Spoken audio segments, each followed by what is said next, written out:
Hey, what's going on guys, First Tech Up here and welcome to the Tecno Spark 5 unboxing and review.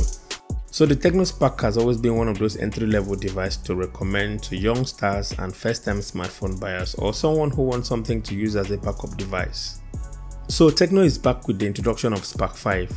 Its predecessor was a decent entry-level device that performed so well. With the introduction of the new device here, I believe it should come with an improvement that will make it a much better device than the Spark 4.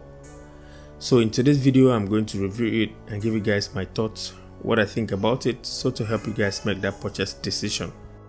But before we begin, please kindly hit on that subscribe button to join this awesome family and turn on your post notification so you get alerted when I post a new video. Okay, so first thing first, let's see what's inside the box. By the way, I like the two-tone design on the box here. So when you open the box, you're greeted with a device in a plastic wrap that carries similar design like the box with some basic specifications on it. Next is a 12+1 month warranty card and a plastic silicone case, which is always necessary for your early device protection before you get yourself a decent case. Moving on, we have a 10 watts charger, a micro USB charging cable, the earpiece and a SIM ejector tool, and that's pretty much it inside the box. Upon lifting the device, the first thing you're going to notice is its immediate weight due to the huge 5000 mAh battery it carries. However, it feels compact and sturdy. The Tecno Spark 5 is an interesting device, especially from the design perspective. The premium look will convince one that it is not an entry-level device. If it was to appear in a contest, it won't win any design award, but coming from an entry-level point of view, I think it looks beautiful. The Spark 5 is made out of plastic, which is what you're going to get from any device in this price category, and it is not a bad thing. The color I have here is called Ice Jadeite. It looks good and it will please anyone that considers a device in this price category. So one of the striking differences between the Spark 5 and its predecessor is a punch hole display.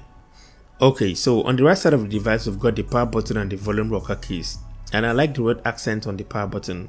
It is nothing special, but it looks cool. To the left, we've got a SIM tray that contains a slot for dual nano SIM and a micro SD card slot.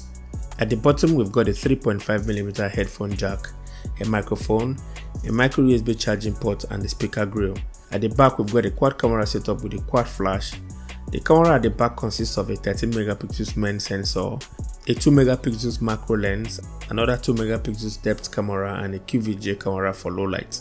We have a fingerprint that is surprisingly fast and reliable at all times. Still at the back of the device we have the Spark branding and the Tecno branding. So moving on, up front is a 6.6-inch HD Plus display with a punch hole, and in the punch hole houses an 8MP selfie camera. The display houses a resolution of 720 by 1600 with a pixels density of 266. It is sharp with good viewing angles and there is no noticeable pixelation unless you keep it side by side with a much better display. At this price bracket, I do not expect it to offer the best display on a smartphone, but that doesn't mean it cannot get better. Watching YouTube videos on this device is decent, and for what it is, I think it is okay. So the Tecno Spark 5 packs similar specifications like the Power 4 I reviewed recently, though with less RAM size. If you haven't seen the video yet, I'll leave a link in the description box below.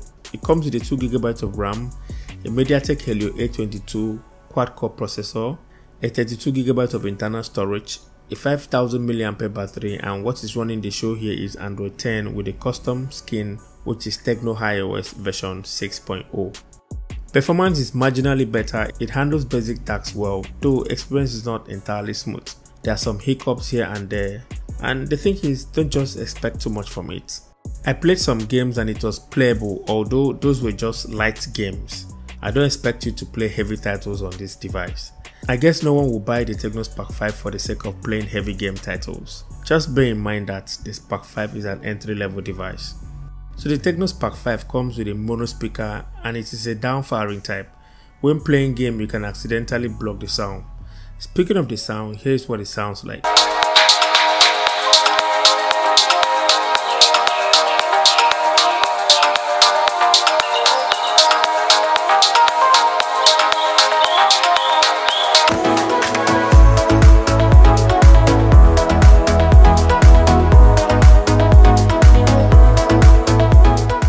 I appreciate the jump from a 4000 mAh battery in the previous device to a 5000 mAh battery here. The 5000 mAh battery gets the job done. It endures for a longer period before giving up the ghost. On basic use, it can last for a day and a half without worrying about recharging it, and when it's time to juice it up, the included charger took about 3 hours plus to charge from 0 to 100%. Having a fast charger would have helped cut down the charging speed to at least half, but I guess that wasn't intended for the Spark 5. Okay, so about the camera, the Tecno Spark 5 does a pretty decent job. It is not mind-blowing. For the price, the images are okay, it is sharp with good details, in some cases high dynamic range is good, and the color reproduction is decent too.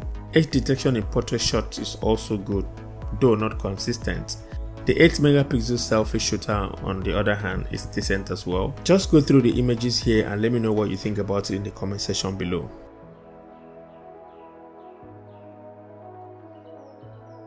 Hey guys, so this is the front video camera test on the Tecno Spark 5.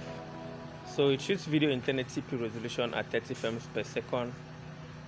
And do let me know what you think about it in the comment section below. Alright? On the video aspect, it shoots video in 1080p resolution at 30 frames per second, and I think it's okay. Okay, so in conclusion, I would say the Tecno Spark 5 is a decent and compelling device for the price. It is a nice bargain. At 50,000 naira, you get a device with a huge display and a massive 5000 mAh battery that can endure for days. For me, I think I'll give it a pass. But I wish it had at least 3 gigs of RAM and a much less cluttered user interface that would have further improved performance. But hey, it is what it is. So the question now is, do I recommend it?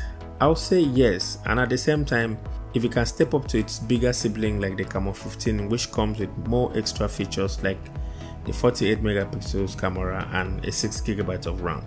But if there is no right from left, then you can settle with the Spark 5. It can handle your basic tasks effectively like phone calls, emailing, web browsing, and some light gaming. Alright, that's it for me guys. Show your thoughts to me in the comment section below. Let's discuss. Like and share this video, and thank you so much for watching, and I'll talk to you in the next video. Bye bye.